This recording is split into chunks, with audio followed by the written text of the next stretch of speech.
नमस्कार. ठरलं तर मग मालिकेचा आजचा भाग तुम्ही पाहत आहात आणि आजचा भाग देखील खूप छान आहे.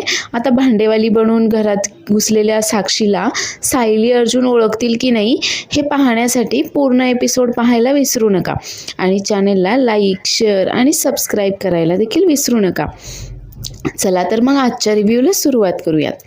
तर सायली आता इकडे प्रतिमाकडे आली आहे आणि सुमनने तिला आता प्रतिमाने बनवलेलं फ्रूट सॅलड खायला दिलं आहे. आता ते फ्रूट सॅलड खाल्ल्यावर सायली मात्र प्रतिमाची खूप तारीफ करते आणि तिला विचारते, प्रतिमा आत्या कसं केलं बरं तुम्ही, हे काय काय टाकलं त्यात? नाही म्हणजे दुसरं कोणाच्या हाताला अशी चव येत नाही ना सहसा, म्हणून विचारलं.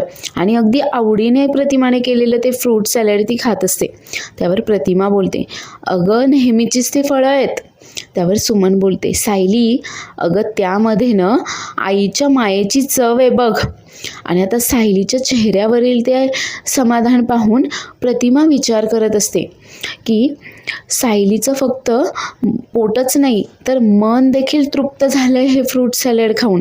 खरं तर हे तन्वीचं व्हायला हवं होतं. तर आता तन्वीच्याही लक्षात येतं की प्रतिमा आता सायलीकडेच पाहतीये आणि आता तिला सायलीबद्दल प्रेम वाटतंय वगैरे. तर ती लगेच बोलते, बस झाली हां आई मालिश, मी आता जाऊन झोपते जरा. आणि आता ती तिच्या खोलीमध्ये आराम करण्यासाठी निघून जाते. आता ती निघून गेल्यानंतर सायली प्रतिमाला विचारते, प्रतिमा आत्या आज तुम्हाला प्रियाबद्दल काही प्रेम वाटलं का? त्यावर प्रतिमा सांगते, अगं नाही ना गं, म्हणजे तिला इथे बोलावून काही एक उपयोग झालेला नाही आहे बघ. त्यावर आता सुमन बोलते की वहिनी द्या, मी ती तेलाची वाटी आत ठेवून येते. त्यावर सुमन बोलते की अगं अजून त्यामध्ये तेल आहे, तन्वीने पूर्ण तेल लावूच कुठे दिलं बरं. त्यावर आता प्रतिमा सायलीला बोलते, सायली मी तुला देऊ का गं तेल लावून, तुझी मालिश करून देऊ का? त्यावर आता सायली देखील लगेच एका पायावर तयार होते आणि आनंदूनच बोलते, हो हो चालेल ना. खरं तर ना मी तुम्हाला म्हणणारच होते, प्रियाकडे पाहून मलाही वाटलं होतं की तुम्ही माझी देखील अशीच मालिश करून द्यावीत म्हणून, पण मग उगाच तुम्हाला त्रास नको ना म्हणून मग मी काही म्हटलं नाही. त्यावर आता प्रतिमा तिला बोलते, अगं मुलीच्या केसांना तेल लावण्यात आईला कसला त्रास होतोय बरं. आणि आता प्रतिमा सायलीच्या केसांची मालिश करून देत असते. खरं तर सायली देखील आता खूप खुश असते, पण सायली आणि प्रतिमा दोघींनाही आता एकाच वेळेस असं वाटत असतं की हा प्रसंग आधी घडलाय. सायलीलाही असं वाटत असतं की प्रतिमाने यापूर्वी देखील तिची मालिश करून दिली आहे आणि प्रतिमालाही असं वाटत असतं की तिने यापूर्वी देखील सायलीची मालिश करून दिली आहे म्हणून. तर आता सायली विचारते, प्रतिमा आत्या अहो तुम्ही याआधी कधी माझी मालिश करून दिली आहे का? मला सतत असं वाटतंय की हा प्रसंग आधी घडलाय. त्यावर प्रतिमा बोलते, नाही ग, पण तरी देखील मलाही हे असंच वाटतंय. त्यावर आता सुमन विचार करत असते, खरं तर हे तन्वीला वाटायला हवं होतं. तन्वी मात्र इकडे तिच्या खोलीमध्ये मस्त लोळत पडली आहे आणि तेवढ्यातच आता तिला साक्षीचा फोन येतो. आता साक्षी तिला बोलते की ऐक, मी आत्ताच तुझ्या घरी येते. आता हे ऐकून तन्वी तिला बोलते, काय?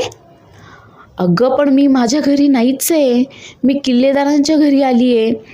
साक्षी तिला विचारते, घरी कोण कोण आहे? त्यावर आता तन्वी सांगते की नाही, सायली अर्जुन दोघेही नाही आहेत. अगं पण बाकीचे सुभेदार आहेत ना, ते तर सतत घरातच पडीक पडलेले असतात, मग तू इतकी मोठी रिस्क कशी काय घेऊ शकतेस? त्यावर आता ही साक्षी सांगते की ते मला काही माहीत नाही, मला आत्ताच्या आत्ता सचिनला भेटायचं आहे आणि त्यासाठी मी तुझ्या घरी येते. आणि हे सगळं काही मी तुला फुकट करायला सांगत नाही आहे, तुझ्या अकाउंटला पैसे ट्रान्सफर केले आहेत मी ऑलरेडी आणि मी येते तिथे. आणि आता ही साक्षी रागारागातच फोन ठेवून देते. खरं तर आता तन्वी तिला सांगत असते की येऊ नकोस म्हणून, पण साक्षी मात्र काही एक ऐकून घेण्याच्या मनस्थितीमध्येच नसते. तर इकडे प्रतिमा आता सायलीची मस्त मालिश करून देते आणि सायलीला खरंच खूप छान वाटतंय आता. तर सायली बोलते, प्रतिमा आत्या अहो काय जादू आहे हो तुमच्या हातांमध्ये, माझा सगळा ताणच विसरून गेले पहा मी. त्यावर प्रतिमा विचारते, अगं कसला ताण होता तुला, काय झालंय नक्की? आता खरं तर सायली विचार करते की ती आता प्रियाबद्दल सांगूही शकत नाही आहे प्रतिमाला. त्यावर ती बोलते, अहो प्रिया म्हणजे आजकाल ना ती घरच्यांशी जरा जास्तच चांगली वागतीये.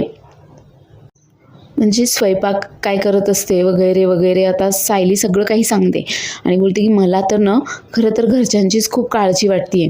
नाही म्हणजे तिने असं चांगलं वागायचं नाटक करून परत एकदा सगळ्यांचा विश्वास तोडायला नको. तर सुमन देखील विचार करत असते की मगाशी तेल लावताना खरं तर वहिनींना असं वाटत होतं की तन्वीने ते त्यांच्यासोबत सगळं मन मोकळं करावं, पण तन्वीला मात्र ते काही जमलंच नाही. सायली मात्र सगळं काही मनापासून करते. अगदी वहिनींनी बनवलेल्या जेवणाची तारीफ करण्यापासून ते त्यांच्याकडनं तेल लावून घेऊन त्यांच्याशी मन मोकळं करण्यापर्यंत. खरं तर हे तन्वीला जमायला हवं होतं. किती वेगळं नातं आहे ना वहिनींचं आणि सायलीचं. तर इकडे सुभेदारांच्या घरामध्ये कल्पना आणि विमलताई आता अस्मिताच्या बाळाला खेळवत असतात. आता तेवढ्यातच सचिन तिथे येतो आणि अस्मिताला बोलतो की अस्मी, मी आत्ताच लगेच बँकेत जातोय, मला काही आता चैन पडत नाही आहे. मी बँकेत जाऊन बँकेच्या मॅनेजरला भेटतो आणि काय प्रॉब्लेम झाला आहे तुझ्या अकाउंटचा तो पाहतो. आता खरं तर अस्मिताला हे सगळं कल्पना आणि विमलसमोर त्याच्याशी बोलणं थोडंसं अवघड वाटत असतं, पण तरीही ती बोलते की हो ठीक आहे, तू जा आता बँकेमध्ये, खरं तर मलाही चैन पडत नाही आहे. त्यावर आता सचिन लगेचच बँकेमध्ये जायला निघतो. तर कल्पना बोलते अगं कशाला उगाच तू त्रास करून घेतेस बरं. अगं त्या बँकचा मॅनेजर ना तुझ्या डॅडच्या खूप चांगल्या ओळखीचा आहे. एका फोनमध्ये काम होईल बघ. मी त्यांना सांगते ना तुझ्या बँक मॅनेजरशी बोलायला. आता अस्मिता थोडंसं चिडूनच बोलते, मम्मा असं असतं तर मग इतके दिवस का बरं काम झालं नाही बरं. ते काही नाही सचिन, तू जा बँकमध्ये आणि पहा काय प्रॉब्लेम झाला आहे ते. आता मला पण काही चैन पडत नाही आहे. आणि आता सचिन जायला निघतो. तेवढ्यातच आता ही साक्षी आता ती भांड्यांवाली बाई बनून आलेली असते, जी की जुने कपडे देऊन भांडी घेते ना, ती बाई बनून ती आलेली असते अशी डोक्यावर मस्त भांड्यांची टोपली वगैरे घेऊन. आणि ती दरवाजात येऊन आवाज देते की जुनी कापडं द्या आणि नवी कोरी भांडी घ्या म्हणून. त्यावर आता कल्पना बोलते की ही बाई तर आपल्याकडे कधी येत नाही, मग अशी अचानक कशी काय आली. नाही कदाचित ती शेजारच्या घरात येते ना, तीच बाई असेल ही. विमल तू जा, मी ना स्टोरूममध्ये जुने कपडे काढून ठेवलेत अगं, ते सगळे घेऊन ये आणि तिला देऊन टाक बरं. त्यावर आता अस्मिता देखील बोलते हो, आणि माझ्या कपाटामध्ये ना खाली बघ, तिथे मी जुने कपडे काढून ठेवले, सगळे चांगलेच कपडे आहेत ते पण घेऊन ये आणि तिला दे, मला कढई घ्यायची आहे तिच्याकडनं. आता विमलही लगेच जाते ते जुने कपडे आणण्यासाठी. तर सचिन आता अस्मीला बोलतो की ठीक आहे, मी आता बँकमध्ये जाऊन येतो. आणि तो आता जायला निघतो. आता तो दरवाजात येतो तर साक्षी लगेच त्याला बोलते, बँकेत जायला वेळ आहे पण मला भेटायला यायला वेळ नाही आहे तुझ्याकडे. आता मात्र हा आवाज ऐकून सचिन चांगलाच घाबरतो. आता त्याच्या लक्षात येतं की ही साक्षीच आहे. आणि साक्षी देखील आता तिने तोंड वगैरे झाकून ठेवलेलं असतं पदराने, तर पदर बाजूला करून त्याला तिचा चेहरा दाखवते आणि बोलते की मी बोललं होतं ना की तू जर मला भेटायला आला नाहीस तर मी तुला भेटायला येईल म्हणून तुझ्या घरी. आणि त्याला बोलते की ओ साहेब, एवढी भांड्यांची टोपली खाली उतरवून देता का. त्यावर अस्मिता देखील बोलते की सचिन मदत कर ना तिला, जड असेल तिची टोपली. तर आता खरं तर या साक्षीला पाहून सचिन चांगलाच घाबरलाय आणि आता आपलं पितळ उघडं पडू नये याच प्रयत्नात तो असतो. तर इकडे आता सायलीच्या केसांची मालिश करून झाल्यानंतर सायली प्रतिमाला बोलते की प्रतिमा आत्या, तुम्ही बसा ना, मी तुमच्या केसांची मालिश करून देते. त्यावर प्रतिमा बोलते की अगं नाही तेल वगैरे लावू नकोस, मी आजच न्हाणली आहे. एक काम कर, फक्त तुझ्या हातांनी ना माझ्या केसांची मस्त अशी मालिश करून दे बरं. त्यावर आता सायली प्रतिमाच्या केसांची मालिश करून देत असते. तर आता प्रतिमा सायलीसोबत तिचं मन मोकळं करते आणि बोलते की बघ ना, म्हणजे आज तन्वीची मी 2 वेळा परीक्षा घेतली. मी सगळं काही तिच्या आवडीचं जेवण बनवलं, त्यालाही तिने नावच ठेवली, ते देखील तिने आवडीने खाल्लं नाही. आणि मगाशी मी तिला तेल लावून देत होते तर तेव्हा माझी अपेक्षा होती की तिने म्हणावं की आई बस, मी देखील तुला मालिश करून देते, पण ते देखील तुला जमलंच नाही गं. दोन्हीही परीक्षेत ती नापासच झाली. आणि तू मात्र तुझी परीक्षा नसताना देखील पास झाली आहेस. सायली, तुला अशीच सवय आहे का गं? म्हणजे कोणी तुझ्या केसांची मालिश करून दिली तर तू त्यांनाही असंच म्हणतेस का, मी तुझ्या केसांना तेल लावून देते म्हणून? त्यावर सायली बोलते की हो, मी आश्रमामध्ये होते ना तेव्हा देखील मी असंच करायचे. त्यावर आता प्रतिमा सुमनला बोलते, सुमन पहा ना, सायली आणि तन्वीमध्ये ही एक गोष्ट किती कॉमन आहे बरं.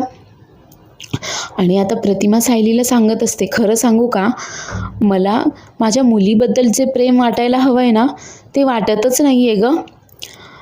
आता खरं तर सायली देखील आता मनातच विचार करत असते की प्रतिमा आत्या, सत्य तर मला माहीत आहे, पण मी आत्ता लगेच तुम्हाला ते सांगू शकत नाही आहे. पण वेळ आल्यावर लवकरात लवकर मी तुमच्यासमोर ते सत्य आणेन. आणि म्हणूनच त्यासाठीच तर मला तुमचा केस हवा आहे. आणि सायली आता केसांचं मालिश करायच्या निमित्तानं प्रतिमाचं लक्ष नसताना तिचा एक केस तोडून हळूच बाजूला ठेवून देते DNA टेस्टच्या सॅम्पलसाठी. तर इकडे हा सचिन आता साक्षीला तिथून घालवून लावत असतो आणि तिला बोलतो की तू इथे काय करतेयस, तुला कोणी पाहिलं तर काय होईल, कळत आहे का तुला, जा बरं तू पटकन इथून. पण आता ही साक्षी काही मागे हटायला तयार नाही. आता तेवढ्यातच कल्पना आता या साक्षीच्या दिशेने यायला लागते. आता मात्र साक्षी जाम घाबरते आणि बोलते, ताई मला थोडं पाणी भेटेल का हो, लई तहान लागली आहे बघा मला. आणि आता कल्पना देखील साक्षीसाठी पाणी आणण्यासाठी घरात निघून जाते. त्यामुळे आता हा सचिन मात्र साक्षीला खुणावत असतो की अगं निघ इथून, तुला जर इथे कोणी पाहिलं तर कसं होईल, तू निघ बरं इथून. आणि तेवढ्यातच आता अस्मिताच्या लक्षात येतं की सचिन अजून दरवाजातच उभा आहे. त्यावर आता अस्मिता त्याला बोलते की सचिन, अरे तुला जायचं नाही आहे का बँकमध्ये, उतरवतोयस ना तिची पाटी, जास्तच जड आहे का? त्यावर आता सचिन आता त्या साक्षीच्या डोक्यावरची ती भांड्यांची टोपली खाली उचलून ठेवतो. तर तेवढ्यातच कल्पना देखील आता पाण्याचा ग्लास घेऊन तिथे आलेली असते. आता खरं तर कल्पनासमोर पाणी कसं पिणार, डोक्यावरचा त्या तोंडावर घेतलेला पदर जर काढला तर कल्पना मात्र लगेच ओळखेल साक्षीला. त्यामुळे साक्षी काही तो पदर काढेना. तर आता कल्पना तिला बोलते की अगं पी ना पाणी, तुला तहान लागली होती ना. आणि आता सचिनीकडनं साक्षीला खुणावत असतो की नको. आणि तेवढ्यातच अस्मिताचं बाळ जोरात रडायला लागतं. आता बाळ काही लवकर शांत होईना, त्यामुळे कल्पनाही आता लगेच अस्मिताच्या दिशेने जाते. त्यावर आता ही साक्षीला थोडंसं हायसं वाटतं आणि ती तो पाण्याचा ग्लास बाजूला ठेवून देते. तर इकडे तन्वी आता तिच्या खोलीतून बाहेर येते आणि पाहते तर सायली प्रतिमाच्या केसांची मालिश करत असते आणि बोलते की आई, माझा तो निळ्या रंगाचा ड्रेस कुठे ठेवला आहेस बरं? त्यावर सुमन बोलते की थांब मी पाहते कुठे ठेवला आहे तो. आणि ती तो ड्रेस पाहायला जाते. आता प्रतिमालाही रविराजचा फोन येतो, त्यामुळे तीही फोनवर बोलण्यासाठी तिथून निघून जाते.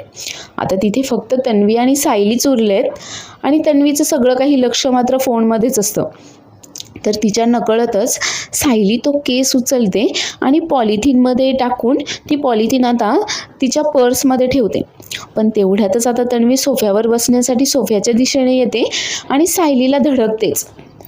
आता तेवढ्यातच तिथे सुमन आणि प्रतिमा दोघेही येतात. त्यावर सुमन बोलते की अगं काय करत होतीस तन्वी, पडली होतीस ना आत्ता, सायलीने सावरलं नसतं तर पडलीच होतीस तू.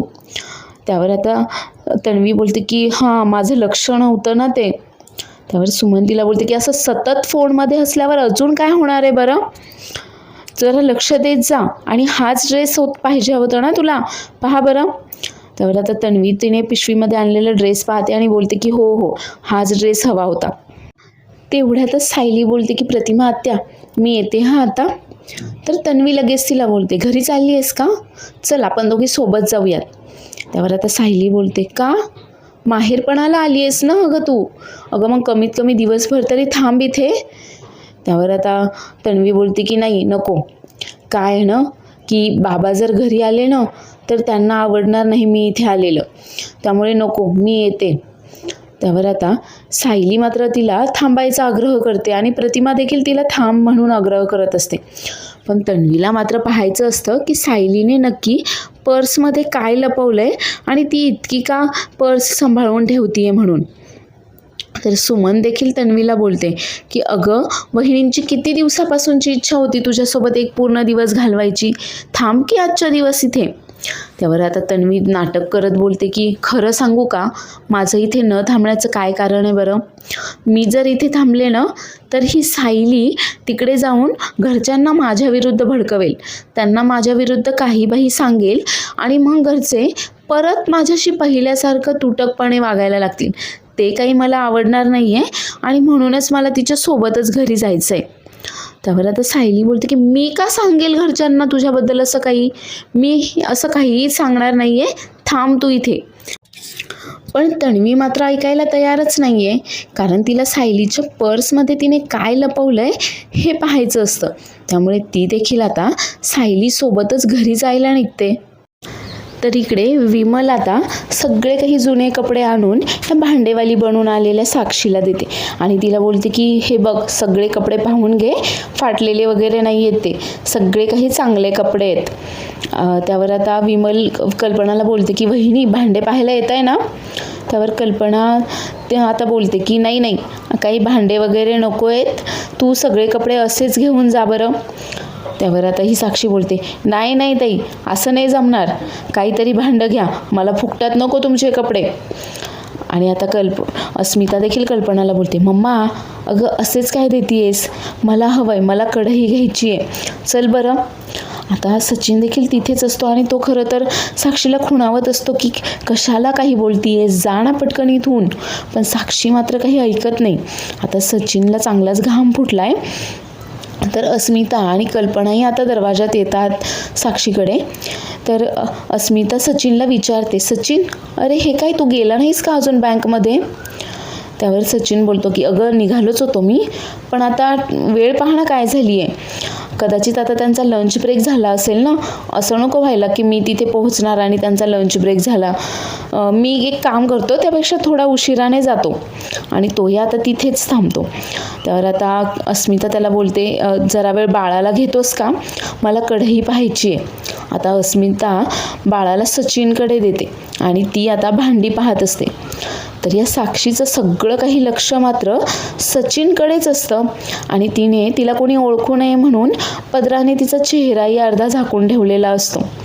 आता अस्मिता ते भांडे वगैरे पाहते आणि तिला बोलते की मी एक कढई घेईल, एक पातेलं घेईल आणि आता अजून काय डब्बा वगैरे काहीतरी ती भांडे असे पाहत असते आता तिथे. तर ही साक्षी बोलते की नाही नाही, एवढी भांडी नाही येणार काय, अहो मला पण तर राहू द्या की काही, तुमच्याकडे सगळं आहे देवाने दिलेलं. त्यावर आता ही अस्मिता विचार करते, काय असं काय बोलतीयेस, असं काही नाही, मी जे भांडे सांगितलेत ना तेवढे भांडे मात्र तू दिलेच पाहिजेस. तर सचिन मात्र इकडून आता साक्षीला सतत खुणावत असतो की तू जा बाई एकदाची इथून. साक्षी मात्र काही तिथून हलायला तयार नाही आहे. त्यावर आता साक्षीही बोलते हां ठीक आहे, घ्या तुम्हाला काय भांडे घ्यायचे आहेत ते, शेवटी कसं आहे, जे माझं आहे ना ते माझंच राहणार आहे, ते काय माझ्यापासून कोणी हिरावून घेऊ शकत नाही. आता तिचं हे असं बोलणं ऐकल्यावर सगळेच जण विचारात पडतात की ही असं काय बोलतीये. त्यावर अस्मिता तिला बोलते की काय असं काय बोलतीयेस का तू, नक्की काय म्हणायचं आहे तुला. त्यावर आता ही साक्षी बोलते की नाही नाही, काय नाही, असंच बोलत होते मी, म्हणजे ही माझी भांडी हो, ती मी मार्केटमध्ये जाऊन विकील ना, पैसे मिळतील ना मला, ते म्हणत होते मी. आता खरं तर ह्या बाईचं लक्ष कुठे आहे हे खरं तर या अस्मिताला कळे ना. त्यावर अस्मिता तिला बोलते की अगं तू कुठे पाहतीयेस, काय चाललंय तुझं, मलाही काही कळत नाही आहे, तो डोक्यावरचा पदर काढ बरं आधी. त्यावर आता साक्षी बोलते नाही नाही, पदर नाही काढू शकत मी, बाहेर लय ऊन आहे. त्यावर आता विमलताई तिला बोलतात की अगं पण इथे तर सावली आहे ना, आता तरी काढ तो पदर. आता ती तिचा एका गालावर तिने असं मस्त मेकअप वगैरे करून भाजल्याच्या खुणा बनवलेल्या असतात, ती त्या आता दाखवते. त्यावर आता आणि पटकन तोंड झाकून घेते. त्यावर आता कल्पना बोलते अगं किती भाजलंय तुला ते, नक्की काय झालं तुला. त्यावर ती सांगते माझ्या नवऱ्याने डागलंय मला. त्यावर अस्मिता बोलते हे नवरे ना हे असेच असतात, त्यांना बायकांची काही कदरच नसते पहा. आणि तिच्या तोंडून हे असं ऐकून खरं तर सचिन अजून जास्त घाबरलाय आणि त्याला अजून चांगलाच घाम फुटलाय. आता ते भांडे वगैरे घेऊन झाल्यानंतर सचिन आता बाळाला अस्मिताकडे देतो आणि निघताना ही साक्षी बोलते की ओ तुमच्या नवऱ्याला सांगा ना एवढी टोपली माझ्या डोक्यावर ठेवायला, जड आहे ना टोपली. आता अस्मिता ही सचिनला टोपली तिच्या डोक्यावर ठेवायला सांगते, तर सचिनही तिला ती टोपली डोक्यावर उचलवून देतो आणि सांगतो की आता लवकर निघ इथून, तुला कोणी पाहायच्या आधी. आता ही साक्षी निघालेलीच असते तिथून, तर तेवढ्यातच आता गेटवर अर्जुनची ही गाडी आली आहे आणि सायली आणि तन्वी देखील आता रिक्षाने तिथे आल्या आहेत. आता खरं तर सायलीच्या पर्समध्ये काय आहे हे पाहण्यासाठी बहाणा म्हणून आता तन्वी तिला बोलते की सायली तुझ्याकडे 50 सुट्टे आहेत का गं. आता सायली पर्समधून 50 सुट्टे काढून आता तन्वीच्या हातात देते. तन्वी ते रिक्षावाल्याला देते आणि विचार करते की अरे यार हिच्या पर्समध्ये काय आहे हे कधी पाहायला मिळणार आहे बरं मला. तर सायली इकडे अर्जुनकडे येते आणि अर्जुन तिला विचारतो की काम झालं का. त्यावर सायलीही सांगते हो. आणि आता दोघांचं काहीतरी डिस्कशन सुरू असतं. सायली अर्जुनला खुणावून सांगत असते की पर्समध्ये तो सॅम्पल वगैरे. तर तन्वी मात्र त्या दोघांकडेच पाहतीये आणि त्यांना बोलते की चला येत आहे ना घरामध्ये. त्यावर अर्जुन बोलतो की तू हो पुढे, आम्ही आलोच. आणि आता तन्वी या दोघांच्या आधी घराकडे जायला निघते गेटमधून. तर तेवढ्यातच ही साक्षी तिला तिथे येताना पाहते आणि साक्षी मुद्दाम होऊनच आता तन्वीला धक्का देते. आता तशी तिच्या डोक्यावरील ती पाटी खाली पडते आणि सगळे भांडेही खाली सांडतात. तर आता तन्वी मात्र भडकते साक्षीवर आणि बोलते कोण आहेस का तू आणि इथे काय करतेस, आमच्या घरात का शिरली होतीस, काय चोरी बिरी करायला आली आहेस की काय. त्यावर आता साक्षी तिचा डोक्यावरचा पदर बाजूला करत तन्वीला बोलते तुमच्या घरामध्ये चोरी करावं ना असं एकच माणूस आहे आणि त्यालाच भेटायला आले होते मी. आता मात्र तन्वीच्याही लक्षात येतं की ही तर साक्षी आहे आणि ती देखील जाम घाबरते आता, कारण गेटवर सायली आणि अर्जुन घराच्या दिशेनेच येत असतात. आता तन्वी खाली बसते आणि तिला विचारते अगं तू इथे काय करतीयेस, निघ पटकन इथून. त्यावर आता साक्षी तिला ओरडते अगं हे सगळं गोळा करू लागणं मला आणि निघू दे मला पटकन इथून. आता तन्वी देखील तिला ती सगळी भांडी वगैरे गोळा करू लागते आणि ती टोपली उचलून तिच्या डोक्यावर देते आणि साक्षी आता सायली अर्जुनला येताना पाहून घाईघाईनंच तिथून निघून जाते. तर आता साक्षीकडे हे सायली अर्जुन दोघेही जरा संशयानेच पाहत असतात, पण त्यांना मात्र तिला जास्त संशय येत नाही तिच्यावर. ते प्रियाला विचारतात की कोण होती ती बाई, तू ओळखतेस का तिला. त्यावर तन्वी बोलते की नाही मी नाही ओळखत, मला नाही माहिती कोण बाई होती ती. त्यावर सायली बोलते की भांडेवाली होती का, ती शेजारच्या घरी येते ती असेल कदाचित. नाही आपल्याकडे भांडेवाली वगैरे येत नाही ना शक्यतो, म्हणून विचारत होते मी. त्यावर तन्वी बोलते की चला घरात जाऊयात, चला ना. आणि आता सगळेच जण घरामध्ये जातात. तर आता पुढच्या सीनमध्ये सायली आणि अर्जुन त्यांच्या रूममध्ये दाखवले आहेत. तर सायलीने आता ते सॅम्पल अर्जुनला दिले आहेत आणि आता ते 3ही सॅम्पल टेबलवर त्यांच्या समोर असतात. त्यावर अर्जुन बोलतो की आता ही DNA टेस्ट म्हणजे असा हा सायंटिफिकली खूप मोठा पुरावा आहे आपल्या हातामध्ये की ही तन्वी नाही तर बबली आहे हे सिद्ध करण्यासाठी. फक्त आता ही DNA टेस्ट व्यवस्थित पार पडायला हवी आहे. नाही मागच्या वेळेसारखं तन्वीने काही घोळ घालायला नको आहे यामध्ये. त्यावर आता दोघांनाही खरं तर प्रश्न पडतो की रविराज काकाने तर DNA टेस्ट केली होती आणि मग त्यावेळेस प्रियाने नक्की काय केलं असेल की जेणेकरून या DNA टेस्टचे रिझल्ट्स पॉझिटिव्ह आले. त्यावर अर्जुन सायलीला बोलतो की सोपं आहे, एकतर तिने सॅम्पल बदलवला असेल किंवा पैसे खाऊ घालून तो रिपोर्ट तिने पॉझिटिव्ह आणायला सांगितलं असणार कोणाला तरी. त्यावर सायली बोलते हो म्हणजे तिने तिच्याऐवजी दुसऱ्या कुठल्या मुलीचा सॅम्पल दिला असेल का. त्यावर अर्जुन बोलतो की नाही दुसरं कोणाचाही असा रँडम सॅम्पल देऊन जमणार नाही आहे, तरीही ती टेस्ट निगेटिव्हच आली असती. कदाचित तिने खऱ्या प्रियाचा सॅम्पल दिला असेल का, खऱ्या तन्वीचा. आता मात्र हे सायली बोलल्यावर अर्जुनची ट्यूब पेटते की सायलीला असं बोलायचं आहे की कदाचित खरी तन्वी कोण आहे हे या खोट्या तन्वीला म्हणजेच प्रियाला माहीत आहे आणि तिने DNA टेस्टच्या वेळेस तिचाच तर सॅम्पल आणून दिला नसेल ना, म्हणूनच तर ती टेस्ट पॉझिटिव्ह आली. आता दोघेही खरं तर गोंधळात पडतात. त्यावर सायली बोलते की हे शक्य आहे कारण प्रिया कितीतरी वर्षांपासून नागराजसोबत काम करते. नागराजला कदाचित माहीत असेल की खरी तन्वी कुठे आहे म्हणून, आणि त्यानेच तिला तर सगळ्यांपासून लपवून तर ठेवलं नसेल ना. त्यावर आता अर्जुनलाही आता सायलीचं म्हणणं पटतंय, आणि आता अर्जुनही त्याच अँगलने विचार करत असतो. आणि तो बोलतो की पण जर नागराजला हे माहीत असतं तर त्याने इतके दिवस खऱ्या तन्वीला जिवंत सोडलं नसतं, त्याने नक्कीच तिला मारलं असतं. मग यामध्ये महिपतचा तर हात नसेल ना. नाही म्हणजे ही प्रिया, नागराज, महिपत सगळे मिळालेलेही असू शकतात, आणि या दोघांनीच हिला खरी तन्वी बनवून आपल्या घरामध्ये पाठवलं असेल. आता खरं तर हे सगळ्याच अँगलने विचार करत असतात, आणि तेवढ्यातच आता सायलीला परत एकदा आयडिया सुचते, आणि सायली बोलते की असं असेल, खरी तन्वी कुठे हे जर प्रियाला माहीत असेल तर तीच आता आपल्याला तन्वीपर्यंत पोहोचवेल. त्यावर अर्जुन विचारतो की पण ते कसं. त्यावर सायली आता सांगते की तिला जर कळालं की आपण आता DNA टेस्ट वगैरे करतोय तर ती आधीप्रमाणेच परत एकदा आता सॅम्पल बदलवायचा प्रयत्न करेल, आणि आता याचाच फायदा घेऊन आपल्याला खऱ्या तन्वीपर्यंत पोहोचता येईल. तिला ही गोष्ट कळायलाच हवी आहे. त्यावर आता अर्जुन देखील बोलतो हो, पण तिला हे सगळं कळणार कसं. त्यावर सायली बोलते की आपणच तिला हे सगळं काही सांगायचं आहे, आणि आपण तिच्यावर लक्ष ठेवायचं आहे की ती सॅम्पल कधी बदलवते. नाही म्हणजे अगदी तिला ही गोष्ट कळायलाही हवी आहे, आणि तिने सॅम्पल बदलेपर्यंत अगदी आपण तिच्यावर वॉच ठेवायचं आहे. पण सॅम्पल मात्र बदलले जाणार नाहीत, DNA टेस्ट मात्र खरीच होईल ह्याची आपल्याला खात्री करून घ्यायची आहे. आता अर्जुन देखील प्रियाच्या सॅम्पलवर मार्किंग करतो, आणि ते सॅम्पल तो आता ड्रॉवरमध्ये ठेवायला येतो.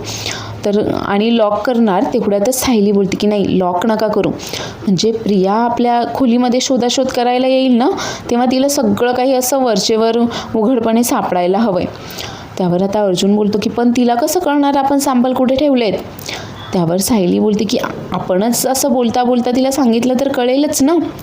आणि आता अर्जुन देखील सांगतो की माझा एक मित्र आहे, आपण सॅम्पल त्याच्याकडेच देऊया, म्हणजे जरी प्रियाने सॅम्पल चेंज केले किंवा त्यांना पैसे देऊन रिपोर्ट बदलवायला लावले तरी आपल्याला नक्की समजेल म्हणून.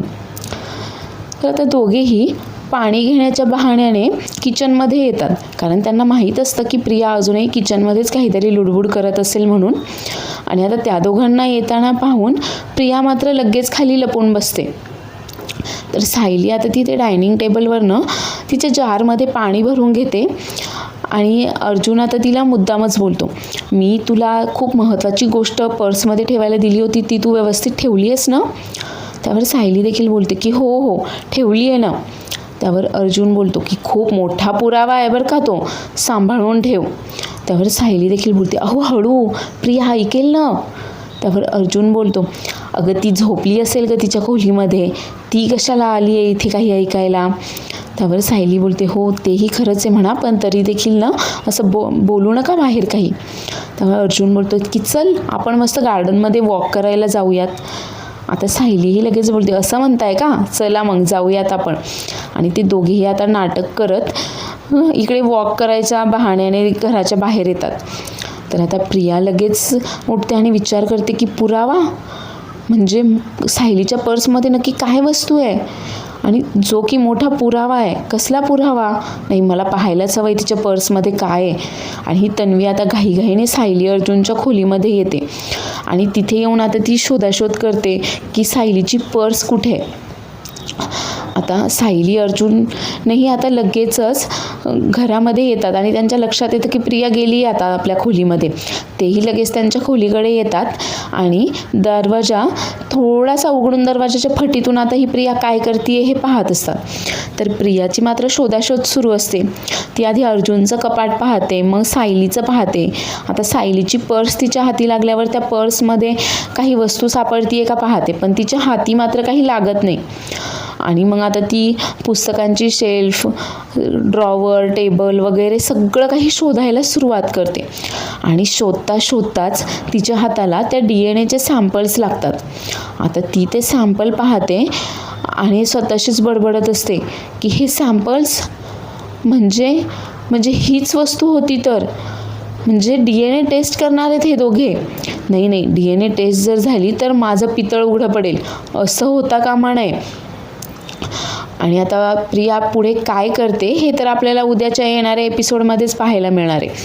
तर पुढील भागामध्ये आपण पाहणार आहोत की आता सायली आणि अर्जुन ते सॅम्पल आता अर्जुनचा जो कोणी मित्र असतो त्या मित्राकडे ते टेस्टिंगसाठी ते देतात. तर आता प्रिया त्या दोघांचा पाठलाग करतच तिथेपर्यंत आलेली असते आणि तिने पाहिलेलं असतं की आता कुठे त्यांना DNA टेस्ट करवून घेणार आहेत ते दोघं म्हणून. आणि सायली अर्जुन तिथून गेल्यानंतर आता ही प्रिया एक दागिना त्या लॅबवाल्याच्या हातामध्ये देते आणि बोलते की जो प्रियाचा सॅम्पल आला आहे ना टेस्टिंगसाठी तो बदलायचा आहे, त्याच्याऐवजी हा सॅम्पल वापरायचा आहे म्हणून. आता तो माणूस काही तयार होत नाही, तर ही त्याला दागिन्याचा आमिष देते आणि बोलते की असं जर केलंस तर हा दागिना तुझा होईल. आता हे DNA टेस्टमध्ये काय होईल हे तर आपल्याला उद्याच पाहायला भेटेल. त्यामुळे उद्याचा एपिसोडही पाहायला विसरू नका. आणि आजचा एपिसोड आवडला असल्यास चॅनेलला लाईक, शेअर आणि सबस्क्राईब करायला देखील विसरू नका. धन्यवाद.